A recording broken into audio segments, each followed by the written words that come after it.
Hi everyone, welcome back. Today I'm going to show you how to make this absolutely delicious tabbouleh, which is raw, vegan, and low fat. It's so yummy and just has so much flavor. It's a great dish to try if you want to incorporate more raw food into your diet. You could serve this up as a meal by itself, or you could have it as a side dish as well. I hope that you guys enjoy this video, and let's get started.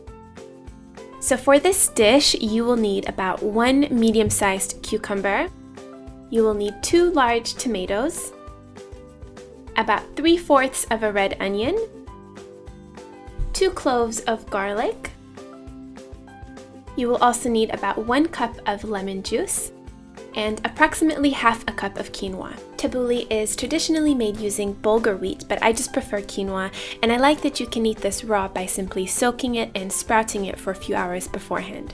And of course, for one of the main and most nutritious ingredients, you will need about 2 bunches of fresh parsley. And here I have 2 different varieties. I have the curly leaf parsley on the left and the flat leaf parsley on the right. I personally enjoy mixing them, but most people prefer just to use the flat leaf parsley for this recipe.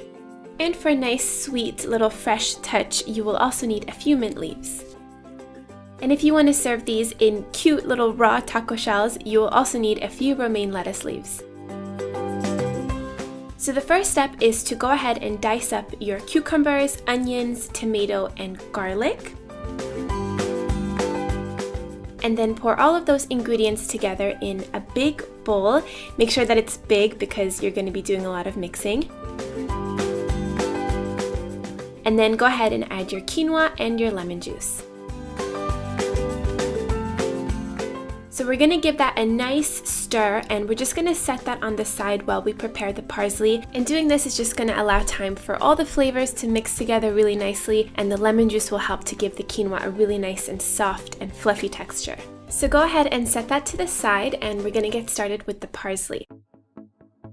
So the first step is to separate the leaves from the stems. This does take a little bit of time, but this is just a labor of love because this herb is so good for you and it tastes really amazing. So I don't mind spending a few minutes doing this.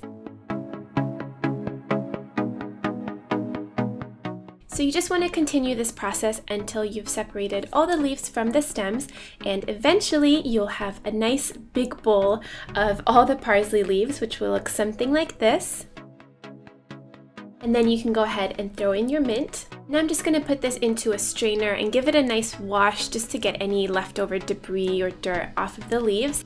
And then I'm going to use this rounded knife. I believe it's called an herb chopper, but you could just use a regular knife as well. I'm going to take about a handful of the parsley, put it on a wooden board, and just go ahead and chop that up. Parsley is very rich in essential vitamins like vitamin C, B12, K, and A, which means it's really great for our skin. Plus, it's also a natural deodorizer, which works from the inside out. And even though this does take a little bit of time, it's one of my favorite parts because it just makes the whole kitchen smell so good. And also, I just kind of like doing things like this sometimes. I just feel like it's quite relaxing and calming almost. So, I don't know, thumbs up if you agree with me.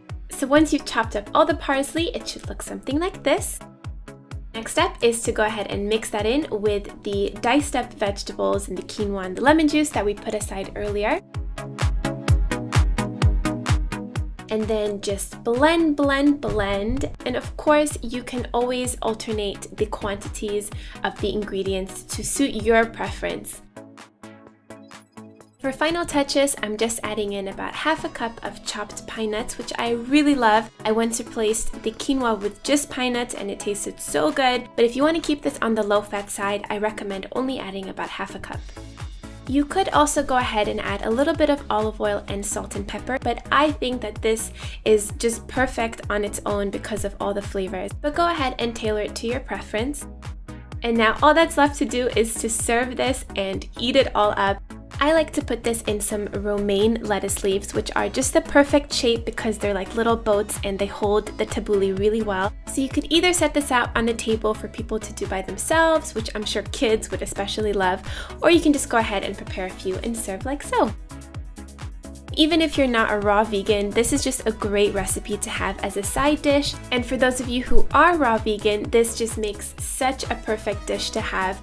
I love making a big batch of this for myself about once a week, and it stays good for up to 3 or 4 days. The longer you let it soak in all the juices, the better it gets. So I hope that you guys enjoyed this video. Thank you so much for watching. Let me know if you would like to see more raw vegan recipes down below in the comments, and of course feel free to leave any other requests that you have. I hope that everyone is having a great day. Thanks so much again for watching, and I'll talk to you guys very soon.